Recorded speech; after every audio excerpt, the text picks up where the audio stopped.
It's March 29th, 1869. If you were standing in Campus Martius today, you'd be surrounded by glass towers and the rhythmic splash of a modern fountain. But 150 years ago, the air smelled of coal smoke and anticipation. You're holding a ticket to the grandest debut Detroit has ever seen, the opening of the Detroit Opera House. This was the first of its kind, built for $50,000, a fortune back then. It seated 2,500 people in plush velvet luxury. The show of the night? London Assurance, a comedy about high society. It was a statement that Detroit wasn't just a frontier town anymore, it was a cultural powerhouse. But as the gas lamps flickered to life for that first performance, something else may have woken up with them.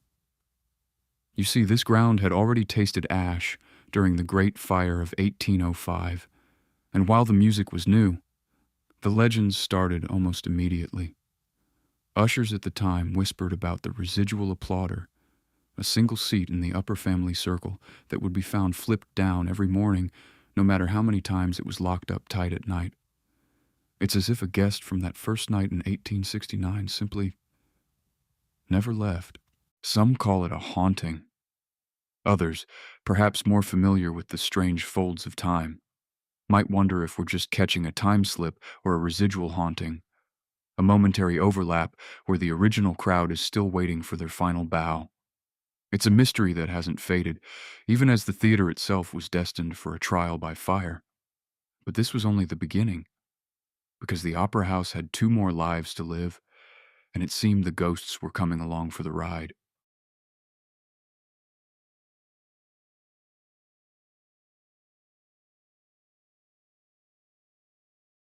Do you believe a building's soul stays behind after the bricks are gone? Or is it just the land that remembers? The Detroit Opera House was destroyed by fire on October 7th, 1897. The blaze was caused by an explosion of a limelight that tore through the building, causing a total loss estimated of about $700,000. Witnesses didn't just describe destruction, they described a spectacle, a building performing its own ending. Fire moved through the opera house like choreography, climbing balconies, curling around the stage, consuming the very place built for illusion. It took most of the remaining block of buildings with it. Some even said it was as mesmerizing as any show that had ever been performed inside. By morning it was over. What remained wasn't just rubble. Brick walls stood blackened and hollow.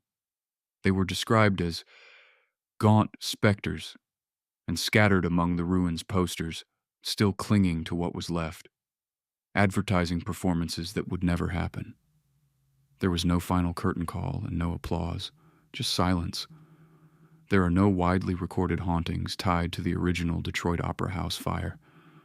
No figures seen in the smoke, no voices echoing through the ruins, but that doesn't mean they aren't there.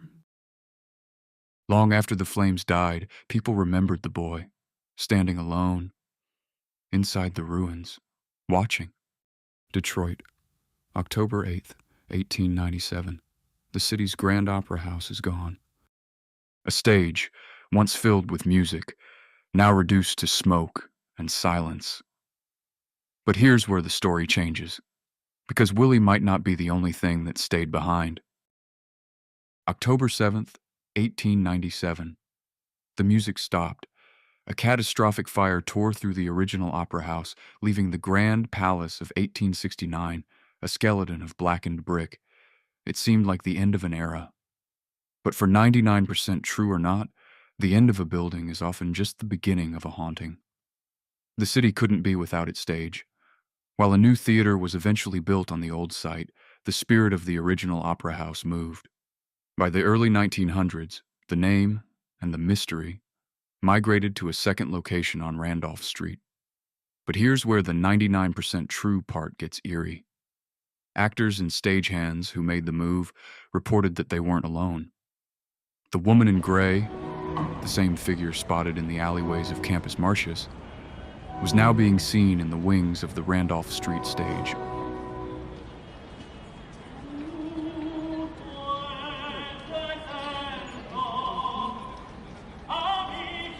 She wasn't tied to the foundation of the old building. She was tied to the company. It suggests a chilling possibility. Some hauntings aren't about the place. They're about the performance. One lead actress in 1905 famously refused to enter her dressing room because she claimed a woman was already in there, silently rehearsing lines from London Assurance, the very play that opened the original house in 1869. Was it a residual memory, or was the theater's identity so strong that it pulled its ghosts across the city? Is this 99% true or not?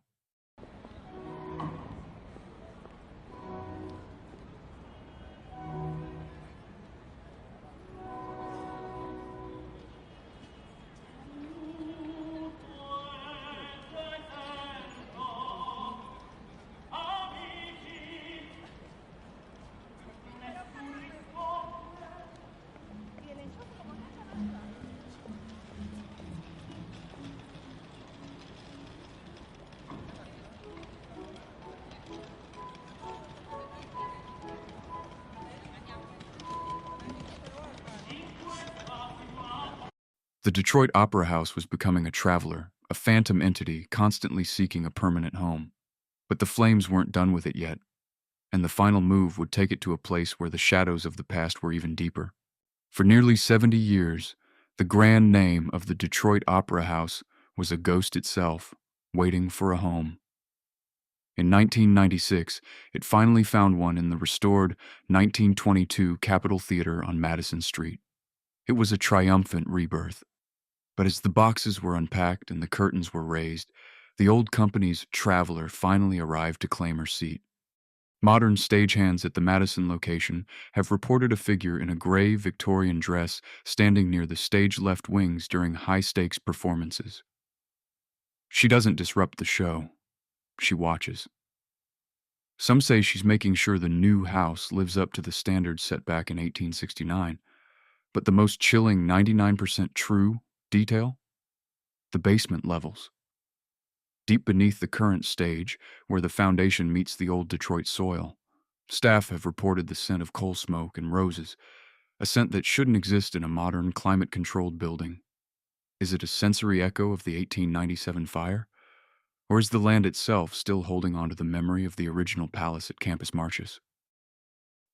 3 buildings, 3 fires, 1 spirit. Is it possible that the Detroit Opera House isn't just a place, but a living memory that moves with the music? In a future video, we'll go back to where it all began, the ash. We'll dive into the Great Fire of 1805. Was the land cursed before the first brick was ever laid? What do you think? Is the woman in gray still in the wings? Or is it all just a trick of the stage lights? Let me know in the comments, 99% true or not.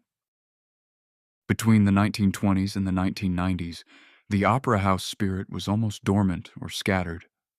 Some local historians claim that during this quiet period, sightings of the woman in gray were reported at the Detroit Public Library, as if she were waiting for the theater to return.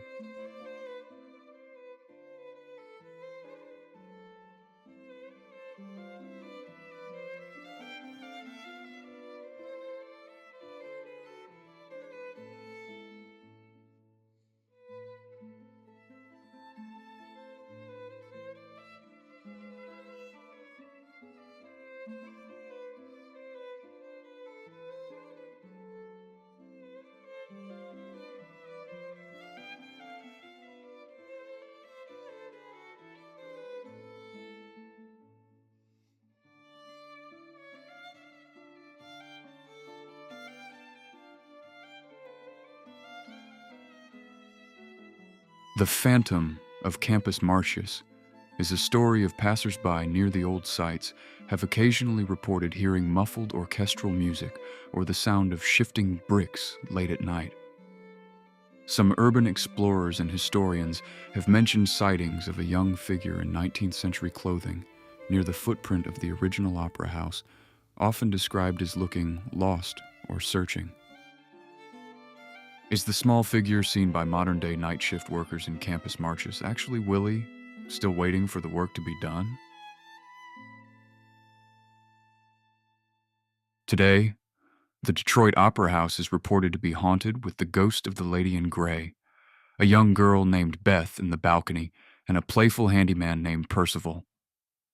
Beth is often seen peeking from behind curtains on the left side of the stage. Percival, as they call him, reportedly brushes against staff and visitors, messes with wiring, and moves props. There are reports of apparitions, shadows, and unexplained sounds in the current opera house. Whether they are tied to the building or the land, that is unknown. Could the underground rivers contribute to the hauntings? The original 1867 Detroit Opera House, which opened in 1869, was built over the buried Savoyard Creek. Detroit Opera House was located at the head of Campus Martius, specifically between Woodward and Monroe Avenues. At the current location, a tall, dark figure is often seen by stagehands before a cursed production where things go wrong. Patrons in the upper balcony report sudden, bone-chilling drops in temperature, even in the middle of a crowded show. If you were walking Campus Martius at 2 a.m. and heard a wall shift behind you, would you look back? If you enjoyed this video, please like and subscribe. It's free. I'll make more. Are there any locations you'd like to see investigated? Have you felt anything unusual when you visited the area or the opera house? Share your stories in your comments below.